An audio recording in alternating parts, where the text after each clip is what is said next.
a few were surprised by Mr. Johnson's presentation. Was that different than you thought it was going to be? Anybody think it was different? That's exactly what you guys predicted? Was that what he was going to do? I enjoyed it. It was very different because I thought, while he's not going to make predictions, I thought we'd get a few more trends. I don't know why. I have a very good friend who's a futurist who I speak to actually the first Thursday every month. So it was this morning from the University of Louisville. And one of the things that I just enjoyed about that presentation, and I hope we can kind of segue into it, but I just want to make a couple comments about what we heard. Because I think one of the things that's very powerful about thinking about the future, because we all do, the work you guys do on a day-to-day basis, while you think about today and tomorrow and the next day, is about a better future. And but how do we articulate that, right? How do we ask the questions? How do we lead with that vision? Is a challenging thing. And when I start looking at little funny things out there about my own futurist stuff that I try to keep pace with, I don't know if you've seen Future Self. If you've ever seen that site where people mail to themselves a future vision of themselves at a future date, right? There's these different things. Or this hand-me-down futures. I don't know if you've seen this thing, because what happens to people is other people tell them what the future is going to be like, so that's what the future that they adopt. They don't create their own future. They assume the future of somebody else's future, somebody else's vision. And I think it's like the Federal Witness Relocation Program. Because they are under an assumed identity. They actually don't care about their own identity and their own vision. They just have acquired one that seems like the right one, and because everybody tells them that what they're good at and what they're not good at and what they should be doing, they start to adapt to that. Donors and funders do that. They create futures in these conversations that we have.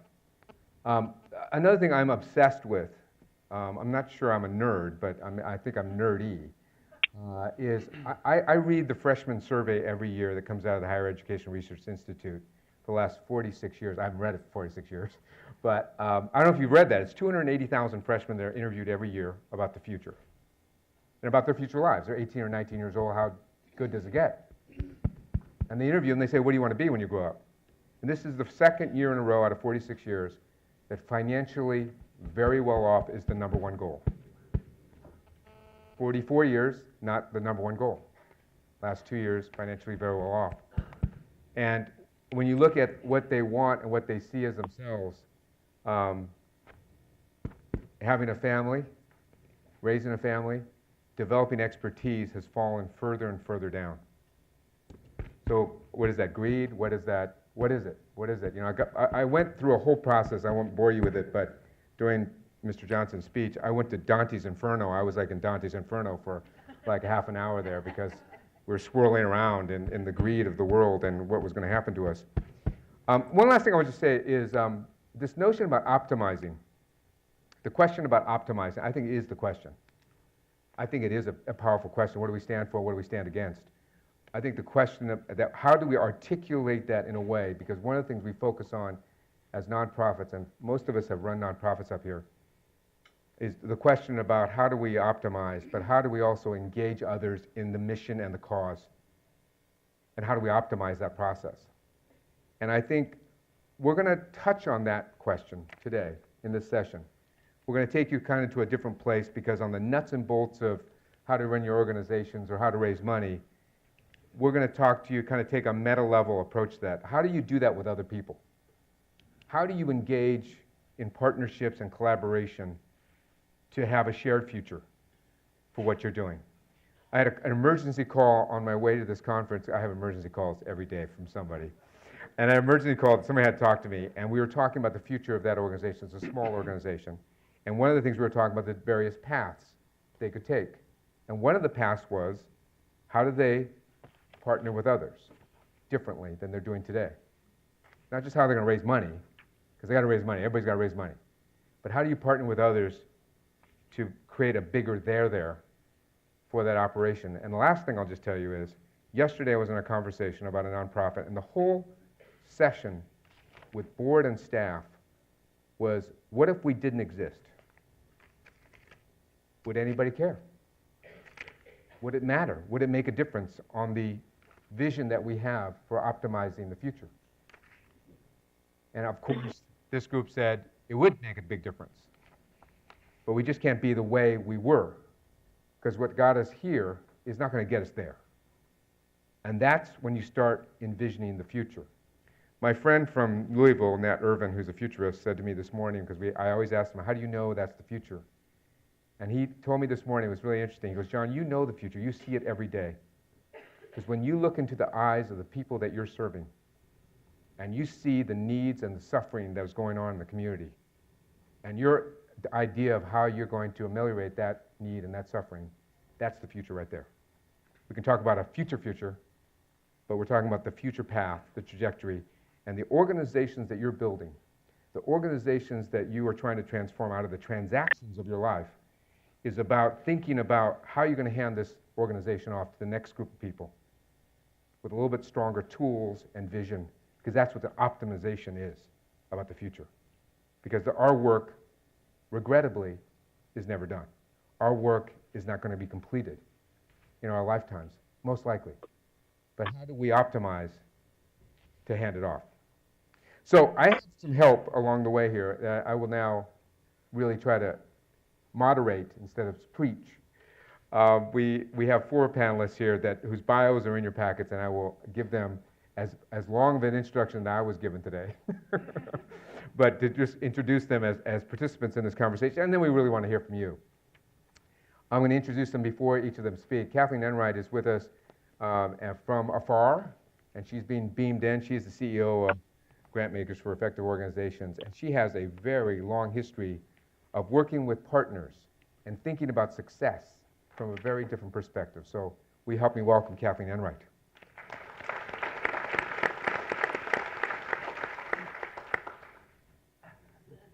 Thank you. So you're ready for me now? That's you. Okay, good. Well, it's great to be with all of you. Looks like you're enjoying a lovely lunch, and you've already had a stimulating morning. Some of you probably haven't heard of my organization. We ultimately exist so that we can help grant makers think about the changes that they can make that will help you the most, help the nonprofits that they fund. And when it comes to being collaborative and supporting collaborative action, grant makers have a lot more work that we can be doing. I actually think it's the primary muscle that we as a sector need to build if we're going to make the kind of progress we want to make in our communities.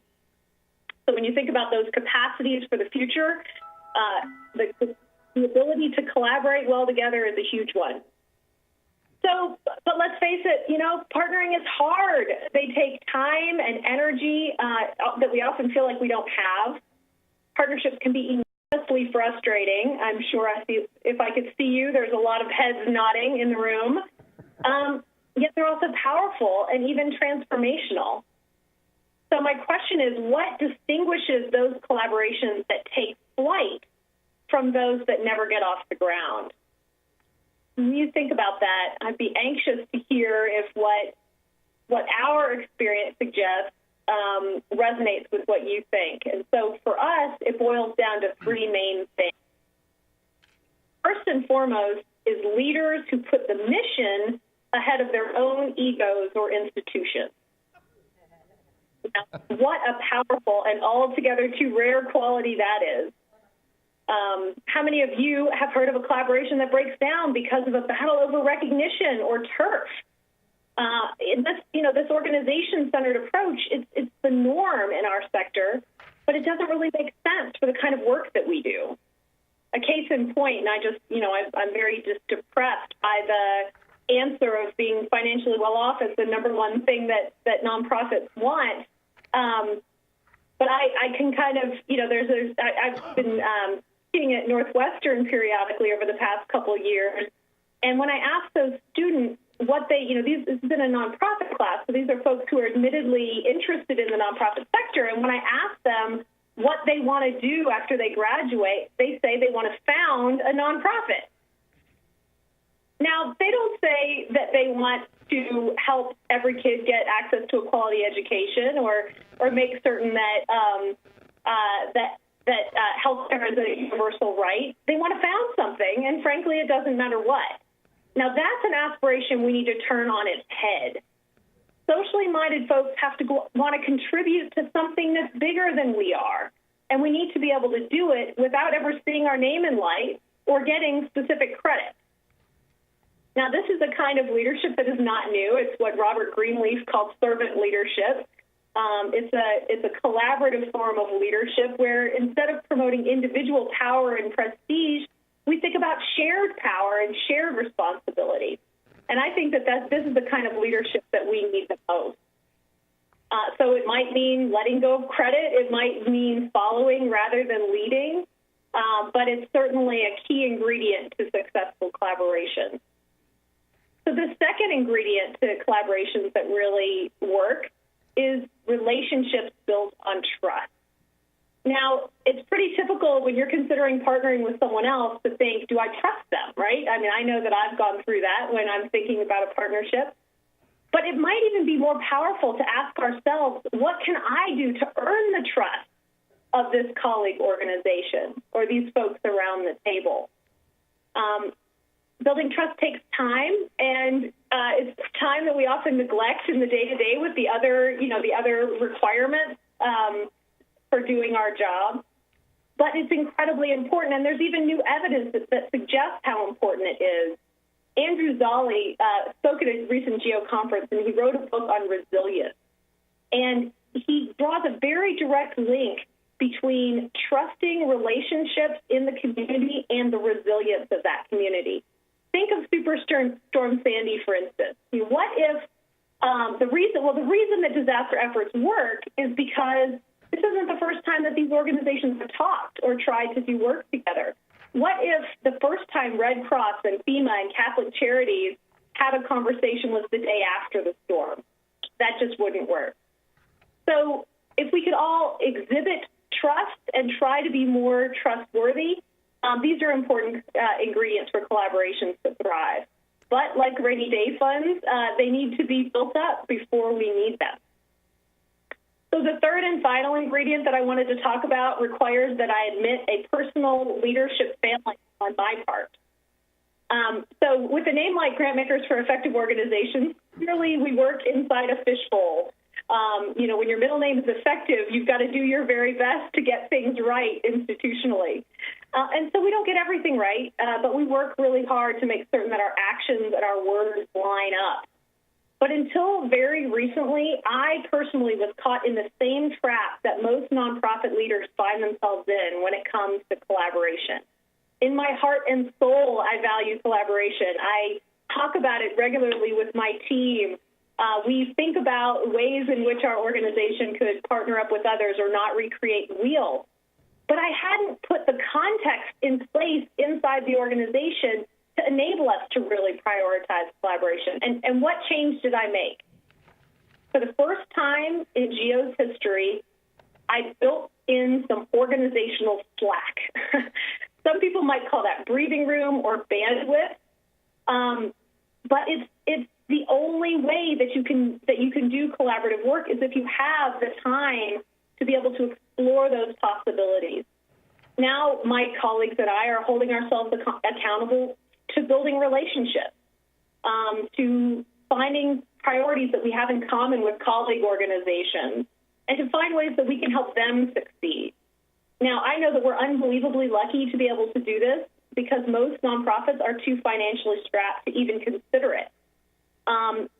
But when you look at the highest performers, that the organizations that I admire the most, they have found a way to build in that flexibility because it's a key driver of innovation, and it is what makes collaborations work.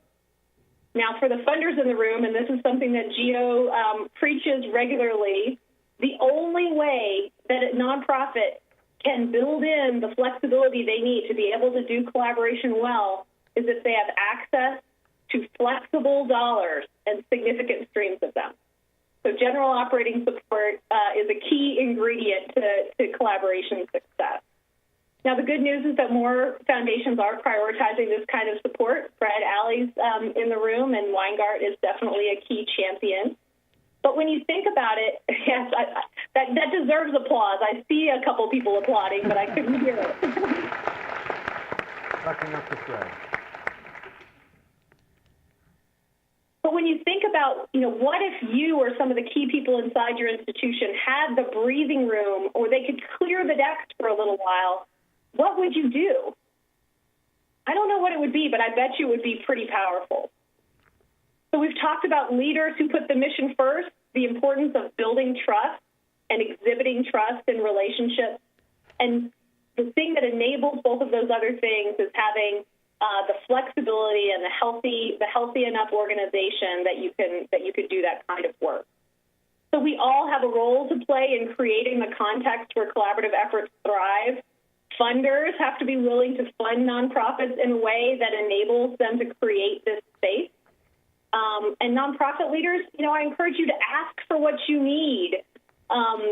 Build in all of the costs into project or program proposals, or ask for general operating support, or whatever other kind of collaboration support you need to be able to make that go. And we all can ask ourselves the question when we get into these situations where we're trying to negotiate a partnership with others, are we really putting the needs of the people we serve and of our mission ahead of our own personal needs or the needs of the organization? Those are pretty powerful questions, and they're important to kind of keep at front and center all of the time. Now, I want to thank you for the incredibly hard work that you do in your own community, and to challenge you to see if you can just do a little bit more, a little bit better on behalf of the people you serve by combining your resources with others. Thank you. Thank you. Thank you, Kathleen. I'm not sure you're going to stay with us. Maybe you're going to go eat now or something. So we appreciate those comments. I think one of the things that is challenging for everybody in this room, and regardless of size, is that capacity issue to talk about how we can do it with others.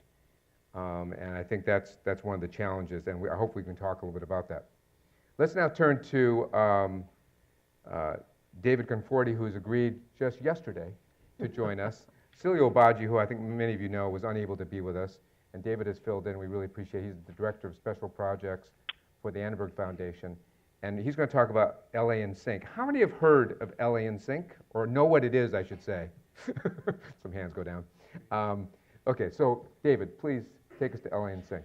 Great, thank you. Thanks for having me. I saw a couple of poo-poo faces out there when they realized Celia was not here, so on her behalf I'll apologize, but it's certainly great to be here and have the opportunity.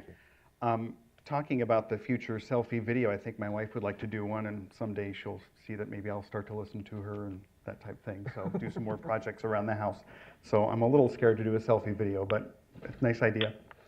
So as LA in Sync goes, I thought I would be very, very brief. I don't want to talk at you necessarily. I look forward to some more engagement with you. So briefly, LA in Sync is simply an initiative to try to get the LA region, so LA County, to be the greatest destination, the most compelling destination for federal discretionary funding and for national philanthropy. Why are we doing this? It's because one stat I'll give you, between 2007 and 2012, in terms of national philanthropy, New York City got $2.5 billion, San Francisco $1.7 billion, and Greater LA $688 million.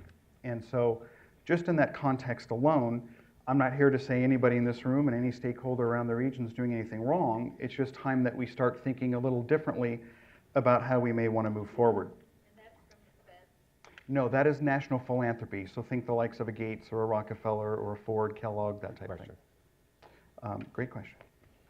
So if you stop and think about what the federal government's doing at the same time, with President Obama being elected a few years ago, he introduced his Promised Neighborhood Initiative, and since then we've had choice neighborhoods, burn, promise zones, and other designations that incorporate more of a horizontal integration of funding streams instead of various federal agencies doing things in a more siloed manner. So in many respects, you've got Uncle Sam screaming, hey, where are the collaborations out there? And it's up to us to certainly step up to the plate. So very briefly, how does LA in Sync function? It certainly does seem, I'm sure to those of you who have not heard of LA in Sync, somewhat nebulous and certainly somewhat aspirational. Many times here in the region, there's so many stakeholders. There's the several thousand, up to 30,000 nonprofits in the region. Often we find ourselves competing against ourselves for larger grant opportunities through Washington.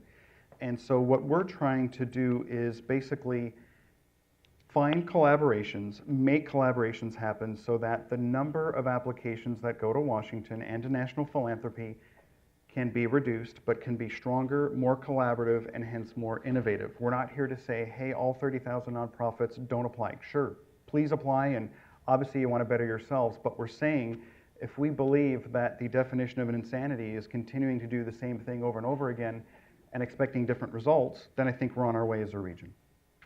So what we do briefly with LA in Sync, we do it through a myriad of partners with city, county, and various consultants in both the academic or all the academic, nonprofit, and philanthropic world. We will scan the horizon for large funding opportunities. We will then convene specialists, including city and county representatives and collaboratives that already exist around certain funding opportunities, whether it's around the environment or homelessness or education, whatever the case may be. From that convening, we'll then bring in groups who we think have the best capacity and have the most likelihood for even further collaboration to pursue a grant. We then provide grant writing assistance, we provide operational assistance, we obviously support and sponsor convenings, and then from there we do advocacy work. So as advocacy work goes, this brings me to the who of this very brief discussion, and it's pretty amazing the buy-in we've gotten. LA in Sync is about 15 months young, and the LA City Council has passed a resolution in favor of LA in Sync. The LA County Board of Supervisors passed a motion doing the same. Mayor Garcetti is very much demonstrating that he is a regional mayor. Supervisor Kanabe has been an amazing champion. The LA County Congressional Delegation, I will tell you that they are all in, and I mean literally all in behind the concept and recognize the need. We convene most of them together in January in Washington, D.C., and it's seldom we can get the LA County delegation together.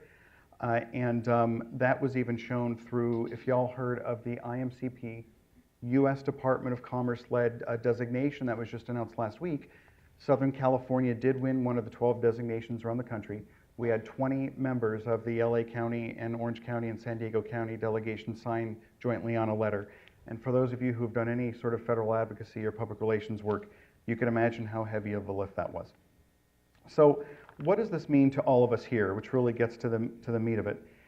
It is, to follow on the heels of what Kathleen was saying, it very much is about trust. It very much is about relationships. I don't want to dictate on the importance of that because we hear it over and over again, but it's very much getting up to the precipice of that cliff and taking some leaps of faith in those around you and in collaboratives that should be formed. I would argue this, not to speak for Fred certainly, but it would be easy for the Weingart Foundation, Annenberg Foundation, name the foundations, just go on in a siloed manner and continue with their mission, vision, and values and just do their own work separately.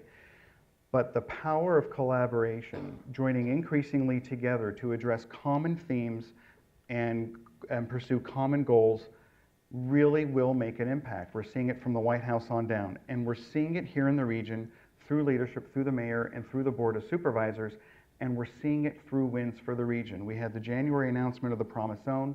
We had last week's announcement of the IMCP designation, which will represent hundreds of millions of dollars towards advanced manufacturing. And these are organizations around you, starting with government stakeholders, taking that very same leap of faith that I would challenge everybody in the room to take.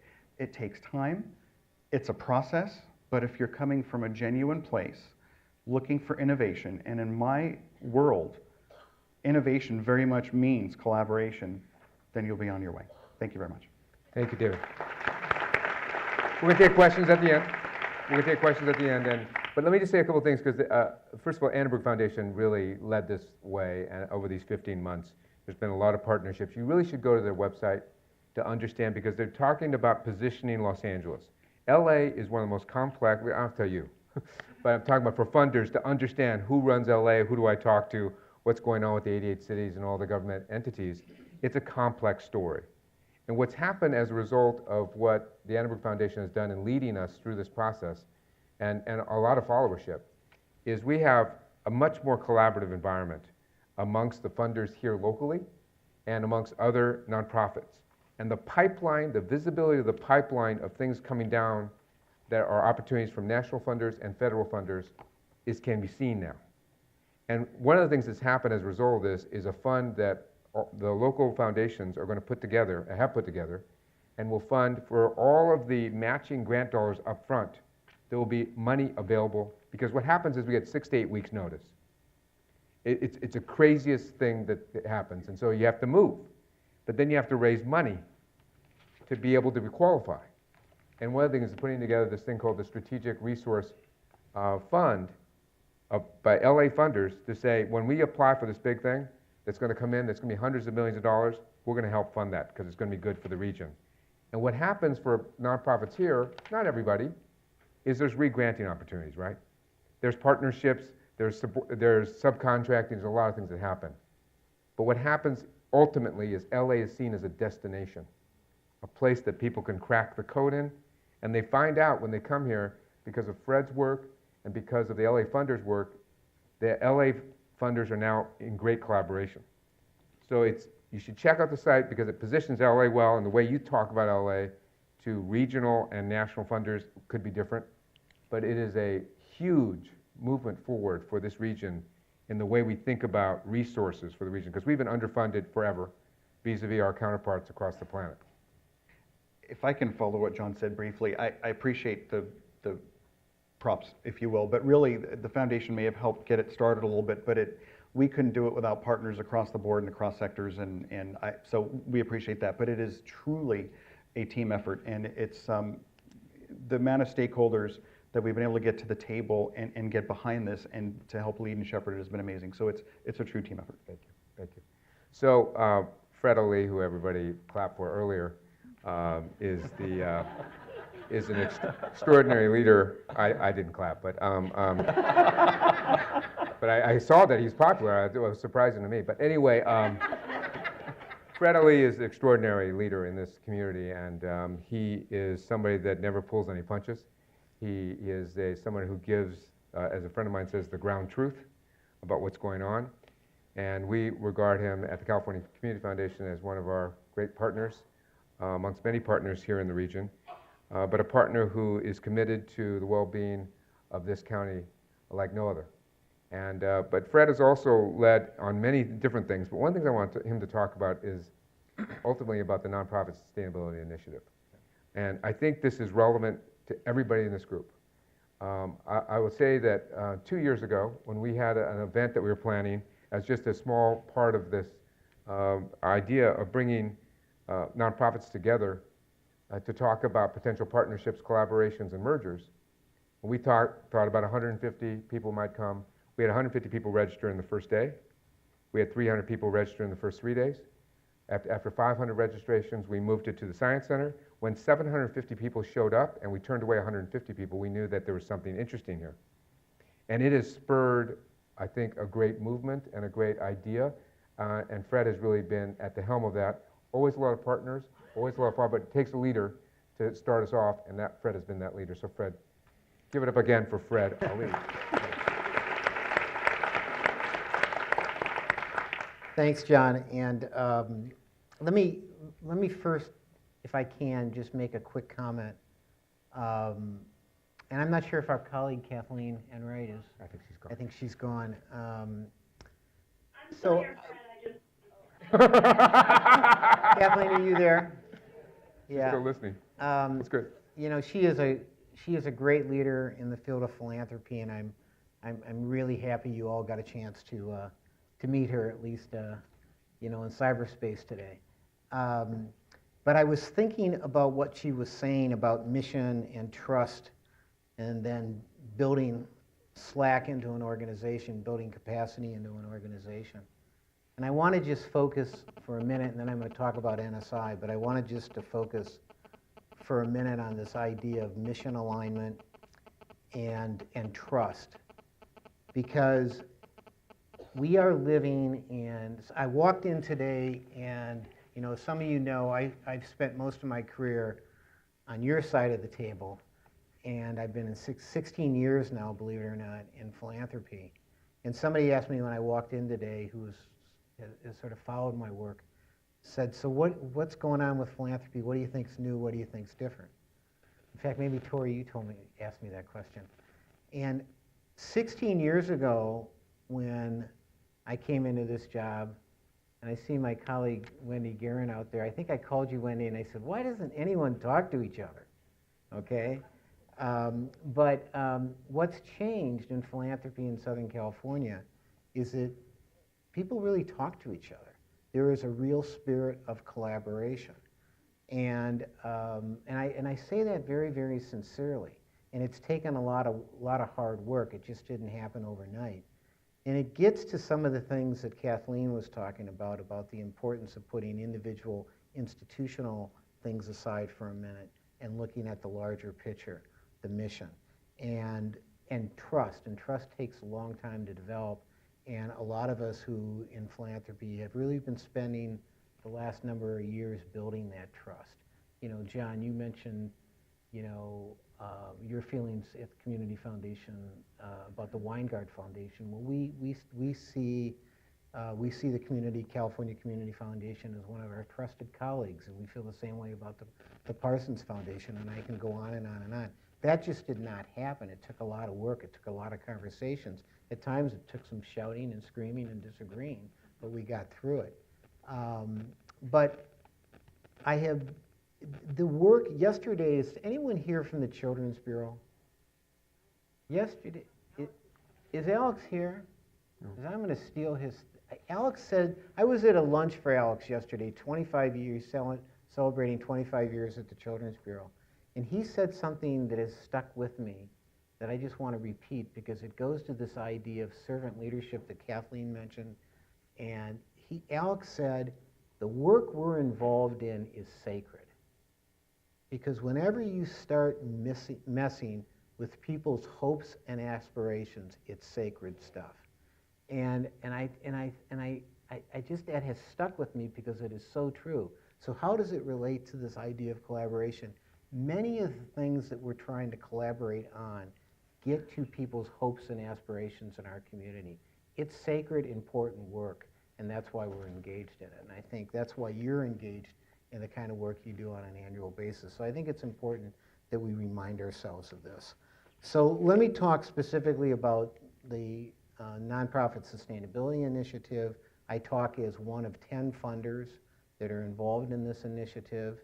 I'm lucky that I work with a foundation. Let me start with the Weingart Foundation just for a second. One of our core values is using leverage and collaboration for greater impact. I work for a board of directors that insist that I spend a lot of my time looking for partnerships, looking for opportunities for leverage and collaboration. We view our grantees as partners, as key stakeholders where we can leverage our resources with your capacity and your abilities for greater impact. We view our colleagues in the funder world as true colleagues as well, as collaborators, as people we can work with, again, to build, to have greater impact in the work that we're trying to achieve. So if we go back to 2012, there were a lot of things happening. Number one is we were still in the midst of the suffering from the 2008 and 2009 time period. There were a lot of, the need in our community, I don't need to tell this audience this, had grown exponentially. And you were all attempting to meet that need. But you were attempting to meet that need with fewer dollars, certainly from the private side and certainly from the public side. And to a certain extent, that misery sort of continues. So that was going on. But what was also apparent to many of us is that there had been a tremendous explosion of growth in the nonprofit sector. There had been, in the last 20 years, the number of nonprofits in our region had doubled. And so there were a lot more players. And so the thought given those factors, maybe it was time to once again bring up a subject that those of us in the nonprofit sector don't oftentimes like to talk about, this idea of restructuring. And when we use the word strategic restructuring, lots of times people default to the M word, the merger word, the nuclear solution. And then the conversation stops because everyone's afraid of that word, right? So So a group of us got together, initially the California Community Foundation and the Parsons Foundation and the Weingart Foundation, and we decided maybe it's time to bring this subject back up and talk about what's available through the big continuum of strategic restructuring. Simple collaboration all the way to the M word. And maybe it's time, maybe the nonprofit, our nonprofit partners are up for the conversation. So as John said, we were shocked. We brought in an organization called La Piana, who David La Piana, as many of you know, has done a lot of work in this field. And we thought we'd just have an educational session and talk about the concept. And John mentioned, we thought we were going to have maybe 60 people there, then 150 people there, 700 people show up, 300 organizations. We knew that maybe the time had come for this conversation. So based on that conference, we formally put together a funders collaborative that has become known as the Nonprofit Sustainability Initiative. Great leadership from the Parsons, the California Community Foundation, and the Weingart Foundation. We've taken on other funders as well, 10 in total, and we've gone through a couple different phases.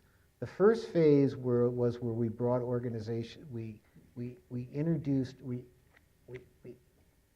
we allowed organizations that were interested to go through an assessment process to determine their readiness for some form of strategic restructuring.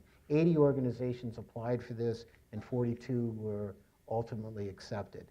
The next phase was where we actually, from that group, there were 39 organizations that were identified and 15 different partnerships.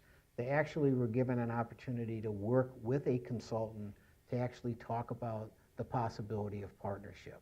And again, this ranged from a back office consolidation all the way up to a potential merger. And what has happened as a result of that, as a result of this work, is a number of those discussions have actually resulted in the consummation of partnerships that we think are going to make these organizations stronger and more effective in the future. So it's been a great experience for the funders to recognize that there is an interest in the nonprofit sector for this kind of conversation. We were happy to try to provide the resources to make all of this happen. We are focused on repeating this, doing it again, and that's something you'll learn about more in the future, because we're impressed with the success of this first foray, and we want to continue it. And then the last thing I would say is that I think for the funders involved, it has once again taught us the value of collaboration. Our dollars are limited, but when you put them together and use some of the principles that Kathleen talked about earlier, you really can grow the impact of your effort, and that's what it's all about. Thank you, Fred. Let me just mention one thing, because one of the things that we were very careful about in forming this was that the funders were not going to pair anybody up. Like, you guys should talk. None of that. These people came to us. These organizations came to us and said, we've been wanting to talk. And now that you're putting a net under us, so there's less risk in having that conversation and exploring it further and taking it to the next step, that makes it possible for us. So the net created more trust in the process, and that was a critical component of it. Absolutely. Jonathan Yorba is one of my colleagues. He runs the Community Foundation in the Riverside, San Bernardino counties. He also has been somebody that's been on your side of the table, as well as trying to meet the payrolls and do the fundraising and everything, and now is on the other side and is a grant maker, but has done a lot of interesting work out in the Inland Empire with stakeholders and trying to get them to connect and to collaborate. So please welcome Jonathan Yorba. Thank you.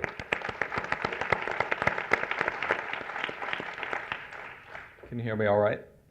Yes. Great. Anybody ever been to the Inland Empire? Oh, good, great. Actually, just as an aside, I once heard, and I haven't had the opportunity to really research this, but someone once told me that the term Inland Empire came from a kind of a racist place, that it was almost Aryan, and I just have never been able to check that out, but one day I will. And as a matter of fact, what we tend to use in the Community Foundation are the terms Inland Southern California lately. So, so the area that the Community Foundation that I head serves is 27,000 square miles of very, very diverse terrain, geography, communities.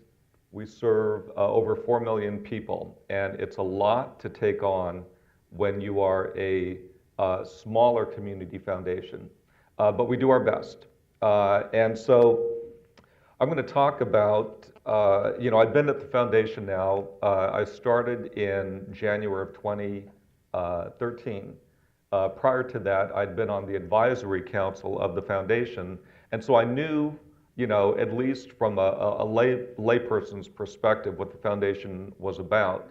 But there's nothing like getting appointed as the president of a foundation, or any organization for that matter, to find out what's really going on, right? We've all been there. And so John mentioned, that I had been on, on the nonprofit side, not necessarily the charitable foundation side, but for many, many years. And so I think because of that, I think that's very healthy for philanthropy, to infuse the field with people with diverse perspectives, people who have a voice and who are not afraid to use it.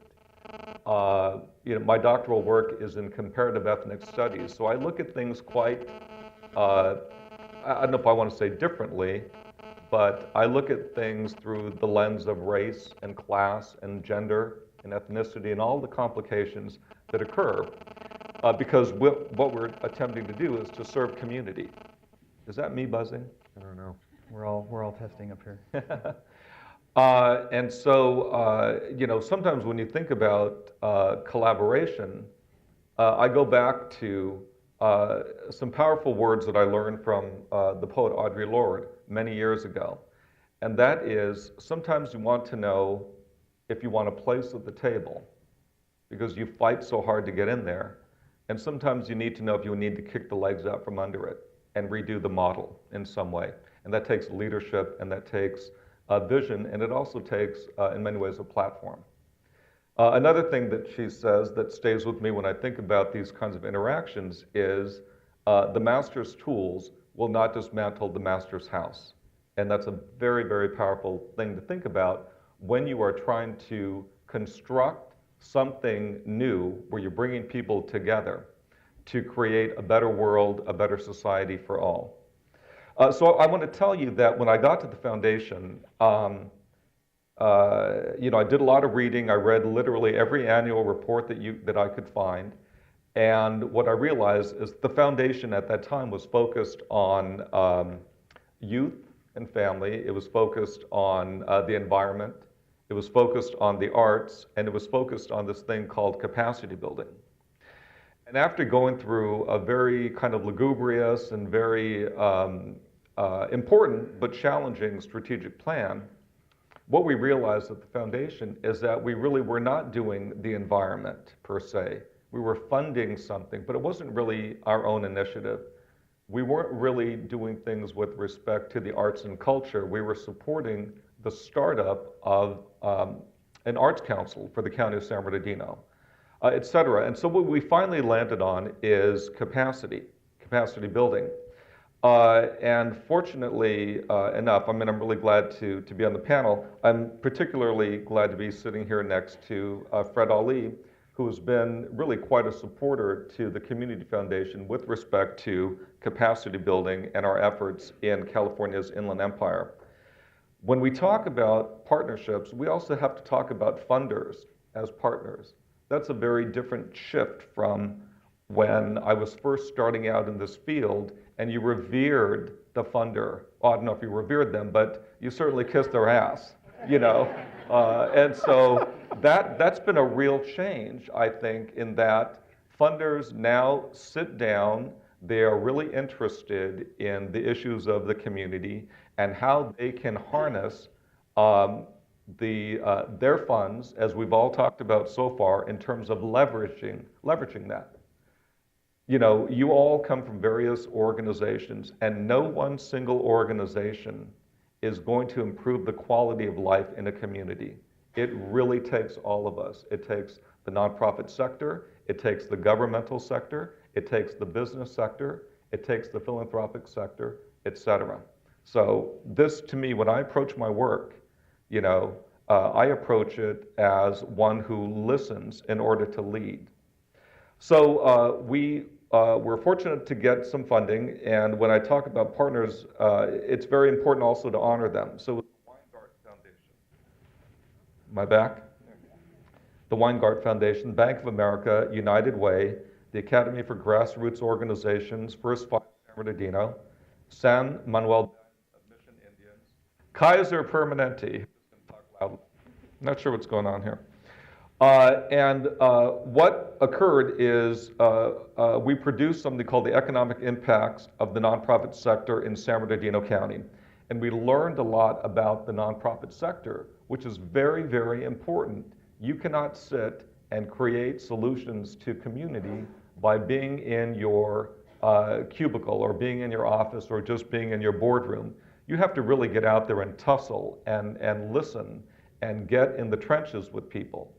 And that is something that I'm really proud to say that this community foundation really does.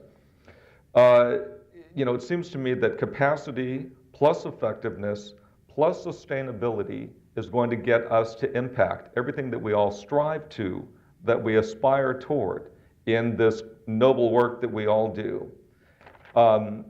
So one of the things that we do further in order to understand what the issues are is that we partner with the County of San Bernardino separately and the County of Riverside. We produce something called the Community Indicators Report. And various foundations do this, not all of them do, but several do. And it really gives us a look at the important issues facing a community. The one that we just produced and I just unveiled at the County of San Bernardino a couple of days ago was actually a 5-year look back. So it gave us a kind of longitudinal study to determine what the needs have been, and for us to benchmark where our funding has gone and to see whether the funding has made an impact. You about to come and help me? Thank you. Should I just turn this one off? You know, they don't let me fax at my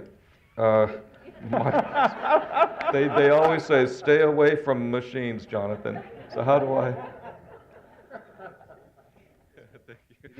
Okay, is this okay? Great. You said the word fax, right? Okay, Fax. yeah, okay. That was a sign right there, but anyway. So anyway, one of the things that we determined, and this has been something that was really brought to the fore a few years ago, but you know, when others on this panel have talked about the low rate of funding to a region, inland Southern California, I have to say, probably has, it's incredibly paltry from the national level, incredibly paltry. And so we're trying to figure out ways to work together. One of the things that we're doing is we are part of something called the Funders Alliance. It's you know, some of the larger funders get together. We have built a matrix that says these are the needs in the community along the y-axis, along the x-axis. We say, and these are the funders that are interested in that particular issue. And it's not easy because when you are in philanthropy, some organizations have discretionary dollars, others do not.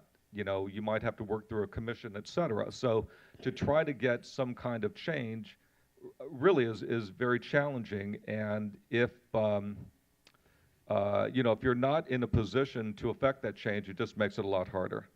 I think I'm going to stop there so that we can go into some Q&A. So let's do this. Let's. I know there were questions that are already pending from other speakers because I want to. We started a little bit late, but I want to make sure we spend the rest of the time on questions.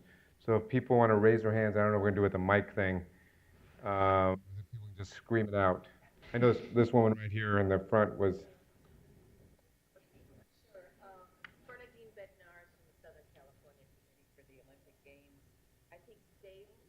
Yes, Dave. Thanks, Dave. You had mentioned IMPP designation. IMCP, yes, ma'am. Oh, IMP. What does that stand for? Investing in Manufacturing Community Partnership. It's from Department of Commerce. And you also mentioned the name of your organization, LA LA in Sync. How do you spell that? It's just like the boy band, Boy but with band. an LA in front of it. A good line. Yeah, we couldn't. There's no marry boy up band, but Backstreet it's Boys spelled with, like the boy band. You know, the region. It doesn't have a theme song, but we'll have one later, yes. Right here. Question over here. Okay. I got this one first, and then we'll go. I got two quick questions. Very loud. One for Fred, one for John.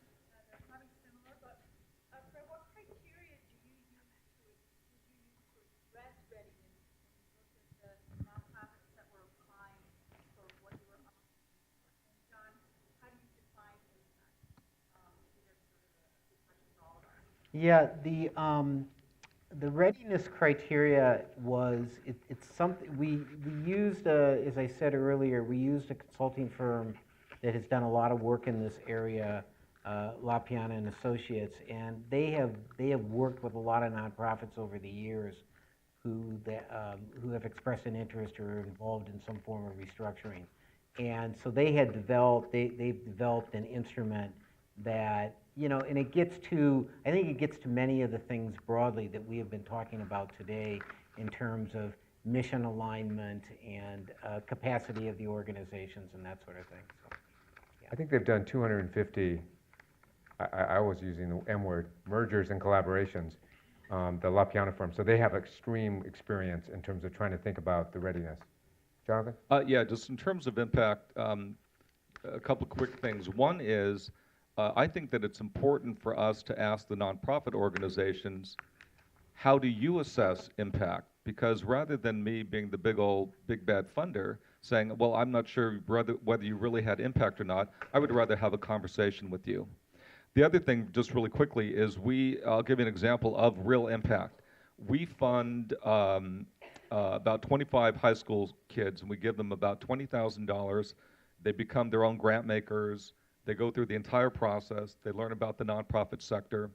They learn to assess grants. You know, I sat in an evaluation recently, and one of the high school students was making a case, and she said, you know, well, I'm not sure. When you look at the ratio of the programmatic costs to the administrative costs, it's awfully low. I was blown away. But we had an award ceremony, and one of the grantees, they had this little 9-year-old kid, and he spoke at the podium, and he said, you know, this grant that these high school kids gave to us was to help me learn to be a boxer and to defend myself. He said, I was bullied as a little kid. He is a little kid, but I was bullied. I went through that program, and now I can kick somebody's ass. And so that to me was impact. That is the second use of the A word. time. That is, you're out of your limit now. Okay, we're going to go over here. Tough to follow that. Good afternoon. I'm Erin Ross from City Year. Thank you to those of you on the stage who are funders of ours and some others in the room. We've been talking a lot about collaborative funding. We provide services in concert with a number of other organizations and schools and have started to think more strategically about coming to funders together for funding. And I'm just curious to get some advice on how you want to see those requests for funding collaboration come into the foundations. I'm not sure. I want to make sure I understand the question. Can you say that again? I was paying attention, by the way. It's okay. So, for instance, we work really closely with the Partnership for Los Angeles Schools. Yeah. And so we've started to talk about, are there funders where we could make a stronger case if we came together and said, through your funding, help us expand into Roosevelt High School, for instance. Yeah. And so, given that you have funded probably both organizations separately, those kinds of things, how do you want, everyone talks about the desire for collaboration, but when organizations are really ready, sort of, even from a purely logistical standpoint, how do you want to see us make those requests? Yeah, it's a great question, and now I understand the point here. So, I will only speak for the Weingart Foundation because I think all of us have, somewhat different processes. But in a case where it's a significantly large collaboration that's being contemplated, this is a case where it generally makes sense for an initial meeting with one of our program officers, our vice president of programs. That's a good place to start, where we can probably give you some guidance in terms of how to structure the application. But we are not so much concerned about whether or not it's a single entity or 5 different organizations coming together. We're much more concerned, quite frankly, initially is, what are you trying to do? You know, and what's behind the collaboration? Why does it make more sense for 4 or 5 organizations to be working together rather than just one? And that's best probably dealt with in a conversation. So.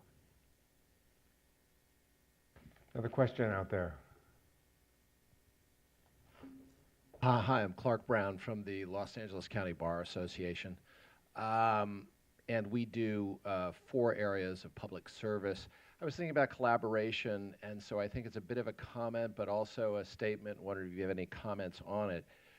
Our experience with collaboration at the Bar Association is we work with a lot of different organizations on collaboration. In the legal space, people collaborate a fair amount on issues. I'm thinking of 2 specific collaborations we started in the last 2 years. One went well, the other one died. Starting out in those collaborations, it was very common. There was a commitment from both organizations. In one case, the one that worked, there's actually 4 organizations collaborating. The commitments in the 2 scenarios were the same. People believed they wanted to collaborate. They believed they were there for the mission. They believed that ego shouldn't get in the way. They believed all that. One started to die quickly when, even though these organizations knew each other externally or in the community on some level, the dynamics in the relationship became kind of personalized and reflected cultures that really weren't talking to each other. And so my comment is collaboration, if we're all going to really jump into it, it's a real issue of marriage and divorce collaborations. Things come up in a marriage over time that people didn't expect. And I would encourage everybody, go on a long dating period before you get married. Because it's really important. Maybe out of the dating period, you realize there are some severe rough edges here that if they're brought up and focused on before there's a commitment, before there's the actual collaboration, then there's some possibility of roughing out the edges and reducing the threat. Whereas if you're in already, those rough edges just become a real threat to the ongoing organization. The second one that we're involved with 4 organizations, we didn't know each other that well, and I think it was just fairly lucky that the cultures, there was some culture discussion ahead of time, but in feeling each other out, this trust issue, I guess, came up. We could feel each other out and say, yeah, I think we're at a place where we can trust each other. That worked well. The first one, we thought we could trust each other, but when we saw personalities emerge, it just didn't happen. Yeah, I mean, I don't, it's an interesting case study. I mean, I think that there's some seeds there for lessons on life. But I helped run Big Brothers Big Sisters when Big Brothers and Big Sisters were merged, and they were forced. And we had a female CEO and a male CEO, and a female chair of the board and a male chair of the board. They literally squished the 2 organizations together. It was not brilliant. And anybody who's followed what happened with Loyola Marymount or any time there's been organizational change like that, the culture issues are gigantic, the histories and egos are huge, and you have to navigate that. I would say, though, with that sort of admonishment about what the challenges are, you should explore it. And whether there's a dating period or an exploration period, because ultimately, the question that was brought up by City Year, there's going to be greater impact potentially. Yeah. And if that's really the prize in terms of optimizing what we're optimizing, then that's really something that needs to be explored. And in that process, when you look in the mirror about what kind of partner am I, you change it up a little bit. You actually evolve a little bit in that process. Maybe one last question if we John, can get it. Can I yeah, make go ahead, Fred. one quick comment on that? One of the lessons that I think has come out of the sustainability initiative, and it just relates to what you were talking about, is that it's important at times for organizations that are talking together to get a gentle push from sort of a third party And so we have found that having a third party, a consultant in this case, sort of sitting with the organizations and at the appropriate time, much like a marriage counselor does, bringing the conversation back into the right context is really important. I will also tell you that one of the things that the funders involved in the initiative were really clear about from the front, on the front end, and we have certainly learned that this is absolutely essential, is the foundations, the funders in this case, have to provide the resources, and then you need to get out. You need to step aside and let the conversation continue between the nonprofits who are going to be most affected by the discussion. In the 1 minute remaining, let me just give our panelists a shot at any closing comments, words of wisdom that you might want to give, Jonathan. Well, just, in the area of trust, I would just say, don't go into it with a hidden agenda. Ultimately, it's going to bite you. David? Yeah, I think, both parties or all parties certainly need to genuinely want a collaboration to work. I agree completely with what Fred said about bringing in a third-party convener. It's a nice thing about the role of philanthropy. We're seen as neutral conveners, and we very much are. I'll give you one very, very brief success story we've had with LA in Sync. In December, we convened the 5 presidents from the CSU campuses within LA County. They'd never met on their own. A couple of them had never met each other. After 2.5 hours, they literally started calling themselves the C5, and they do to this very day. But we were at a convening, thank you, 2 months ago, and the president of Cal Poly Pomona was making a presentation with the mayor and Supervisor Kanabe present, about 95 other stakeholders from across sectors. He was using C5, it was rolling off his tongue. He finally had to take a step back and explain what it was. President Harrison from CSUN did the same thing at a convening last month. So it's, the neutrality of convening, whether it was us or anyone else, helped certainly, but again, all parties need to generally want to make it work. And with some neutrality of convenings and a facilitator of some sort, most often it works. Kings and 6. Thank you. We tried to take you to a slightly different place here. I know there's not really nuts and bolts stuff there, but if we're trying to get you to think about how to optimize, how to think about how you work with others, because as Jonathan said, I think beautifully, we can't do it alone. We need each other to make things happen. We thank you for what you're doing. Thank you very much.